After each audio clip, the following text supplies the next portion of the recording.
Hello everyone, welcome to youth connect. Improve and ignore, 2 task मिले थे हमें, मैंने उस पर वर्क किया है। मैंने सोचा है कि मुझे क्या इम्प्रूव करना था और क्या इग्नोर करना था। वो डिस्कशन अब मैं कमल भाई के साथ शुरू करती हूँ। आप भी बताइए कि आपने क्या किया है। कमल भाई, वेलकम। ओम शांति। ओम शांति, थैंक यू। जैसा कि आपने मुझे कहा था that any response happening to you, you have to take it 2 ways, either you have to improve on your self और इग्नोर इट। तो मैं अपनी फैमिली का ये बताती हूँ। मुझे मेरे एक आधे फ्रेंड ने, मेरे हस्बैंड ने, मेरे पेरेंट्स ने बोला कि तुम्हें बहुत गुस्सा आता है डे टू डे लाइफ में, कि किसी भी चीज़ में बहुत जल्दी इरिटेट होके गुस्सा करने लग जाती हूँ। तो पहले तो मुझे बहुत इरिटेशन, मुझे लगता था कि यार आप लोगों को नहीं आता, आप सिर्फ मेरे ही गुस्से को देख रहे हैं। पर जैसा आपने बोला कि थोड़ा सा एक थॉट देना, सोचना कि ये है मेरे अंदर, तो मुझे लगा कि है। और अब इम्प्रूव करने की बात सेल्फ रिफ्लेक्शन पे है, which I am working on it.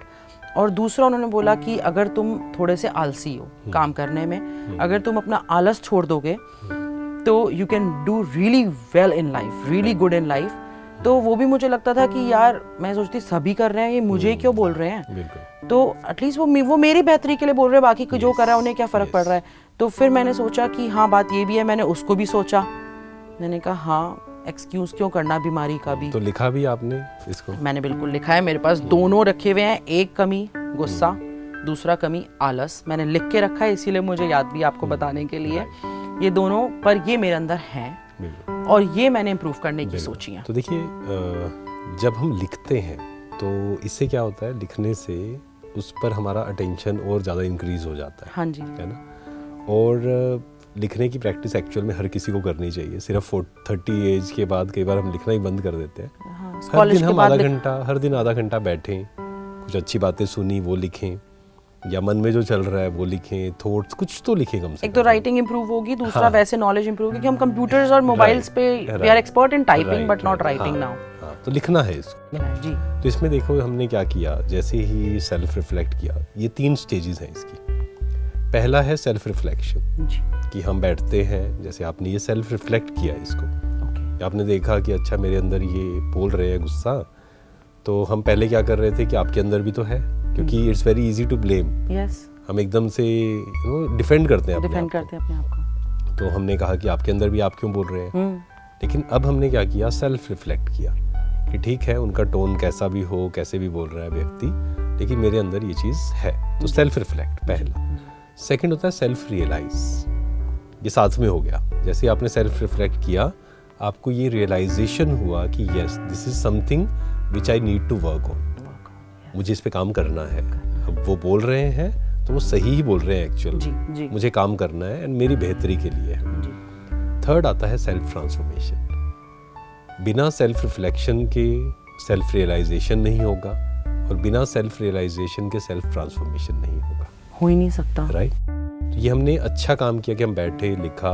अब समझ आ गया कि मुझे इस पर काम करना है। फॉर एग्जाम्पल, गुस्से पे काम करना है मुझे, ये समझ आ गया कि सब कह रहे हैं गुस्सा है। मैंने भी रियलाइज किया कि गुस्सा है, एंड अब इस पे काम कैसे करेंगे हम, कि गुस्से का क्या क्या नुकसान हो रहा है। तो आपको क्या लगता है, क्या क्या नुकसान है गुस्से का? बहुत ज़्यादा नुकसान है। जैसा मैंने आपको बताया कि गुस्से से मेंटली तो मैं इफेक्ट होती हूँ, क्योंकि मुझे गुस्सा आता बहुत ज़्यादा है।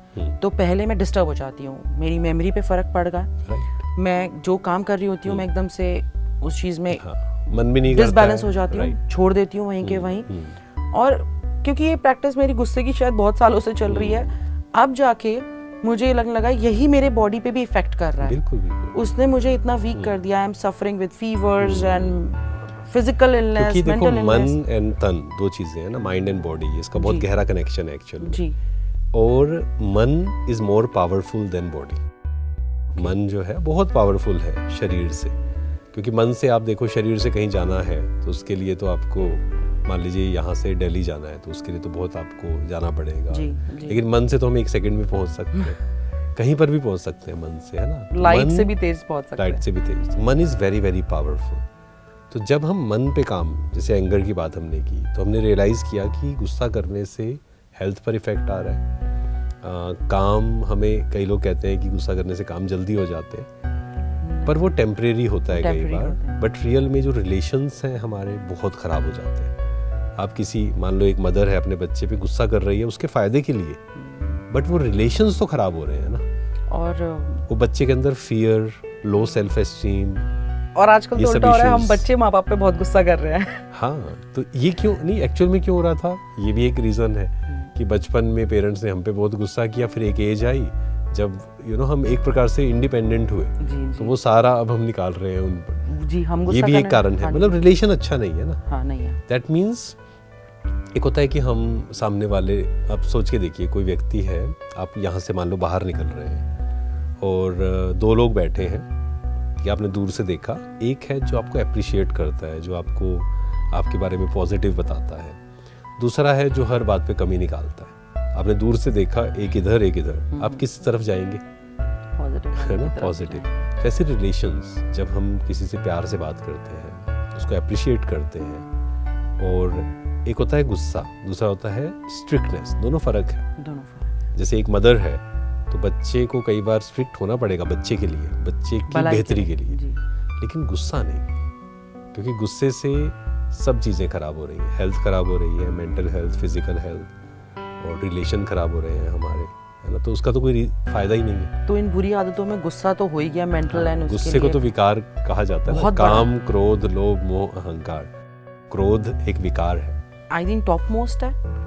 हाँ, टॉप मोस्ट ही हम कह सकते हैं, क्योंकि वो विजिबल बहुत ज़्यादा है ना, बहुत विजिबल है। किसी के अंदर लोभ होगा तो शायद वो दिखेगा नहीं दिखेगा, पर गुस्सा लेकिन दिखेगा। गुस्सा दिखेगा, इसलिए शायद इजी भी है इसको कंट्रोल करना, क्योंकि जो दिखता है वो जल्दी कंट्रोल हो जाएगा। हाँ, और इसको समझना पड़ेगा बस कि गुस्से को अगर हमें ख़त्म करना है ना, जैसे अभी गुस्सा और आलस वो कहा आपने, तो गुस्से को अगर हमें ख़त्म करना है तो पहले हमें उसकी गहराई में जाना पड़ेगा, साइंस ऑफ एंगर, कि गुस्सा आता क्यों है, गुस्से के पीछे रीज़न क्या है। जैसे बुखार होता है, तो बुखार से अगर बाहर निकलना है तो समझना पड़ेगा बुखार किस कारण से है। कुछ ना कुछ हमने गलत खाया जिसका इफेक्ट, वो सिर्फ सिम्टम है बुखार। ऐसी क्रोध सिर्फ एक सिम्टम है, लेकिन उसके पीछे जो डीप रीज़न है कि गुस्सा हमें क्यों आता है, कोई सिचुएशन आई, हमें गुस्सा आया, पर एग्जैक्टली क्यों आया, वही सिचुएशन किसी और के, गुस्से की जड़ डर तो नहीं होता?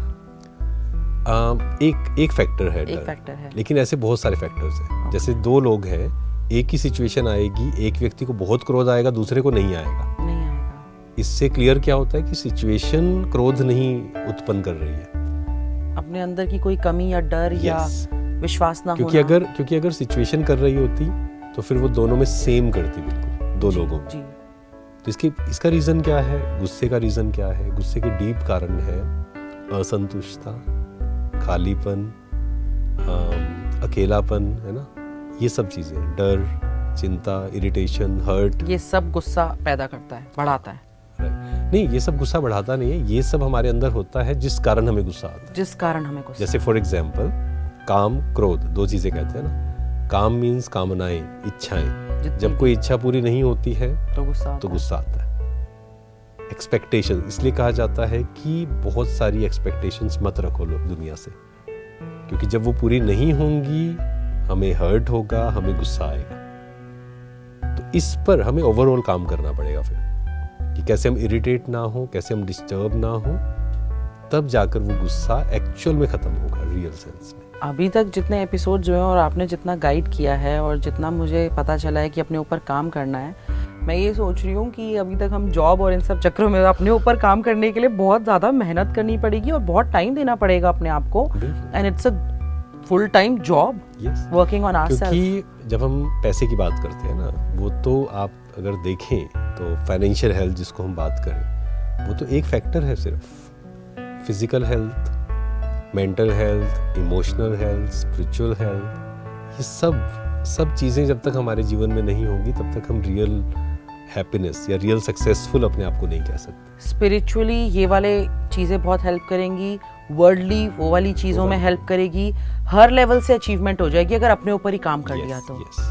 और देखो, जब पेशेंस, जैसे हम इंटरनली अपने पे काम कर रहे हैं, एंगर ख़त्म होगा, पेशेंस इंक्रीज होगा, परखने की शक्ति इंक्रीज होगी, तो बाहर की दुनिया में भी हम सही काम करके बहुत कुछ अचीव कर पाएंगे।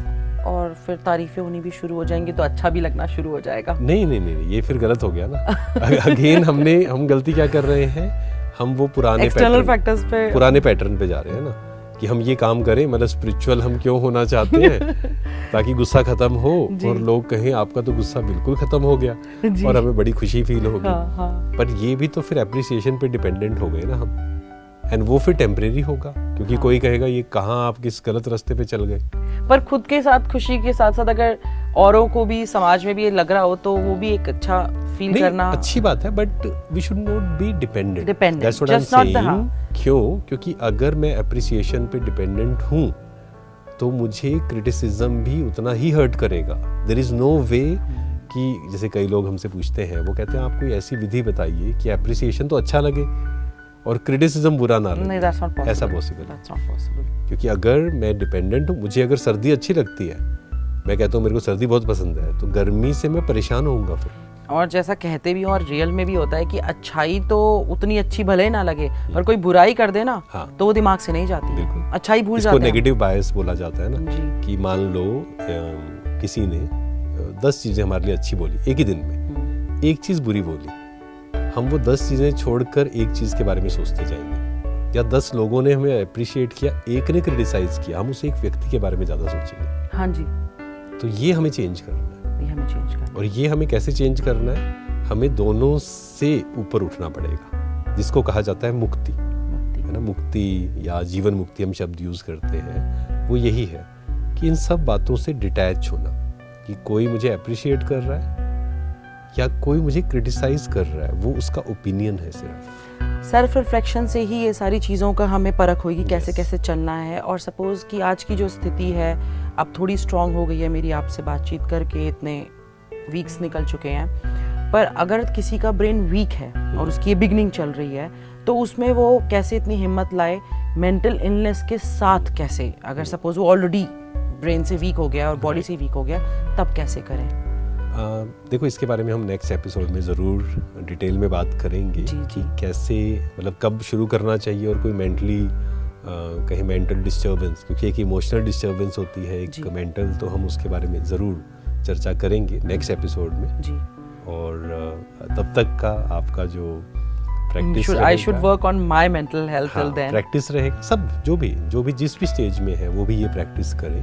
हमें क्या करना है? आई am peaceful, number 1 thought create करना है, लिखना भी है इसको दिन में 3 बार, 3 टाइम्स। प्लीज आप सब फटाफट लिख लीजिए। आई एम पीसफुल एनर्जी जी, नंबर 1 जी। Peace is my true nature, है ना। एंगर मेरी ओरिजिनल नेचर नहीं है, peace is my original nature. And third, no one can disturb me, कोई मुझे डिस्टर्ब नहीं कर सकता। ये 3 थॉट्स बार बार लिखेंगे, जितना लिखते जाए, लिखने से फायदा क्या होगा? मेमोराइज हो जाएंगे, सबकॉन्शियस माइंड में जाता है वो। और जो बात सबकॉन्शियस माइंड में चली जाती है, हमारा संस्कार चेंज हो जाता है। मैं तो अभी एपिसोड के बाद जरूर लिखने वाली हूँ, आप प्लीज मत मिस करिएगा, एक बार प्लीज रिपीट कर दीजिए। सबसे पहला थॉट है आई एम पीसफुल एनर्जी, मैं शांत स्वरूप आत्मा हूँ जी। सेकंड, शांति मेरा स्वधर्म है ji. Peace is my original nature, anger is not my original nature ji. Third, no one can disturb me, कोई मुझे डिस्टर्ब नहीं कर सकता। Thank you so much Kamal ji, आपने जो ये 3 चीजें बताई हैं, I will work on it and I will come back to you on the next episode. ओम शांति। ओम शांति।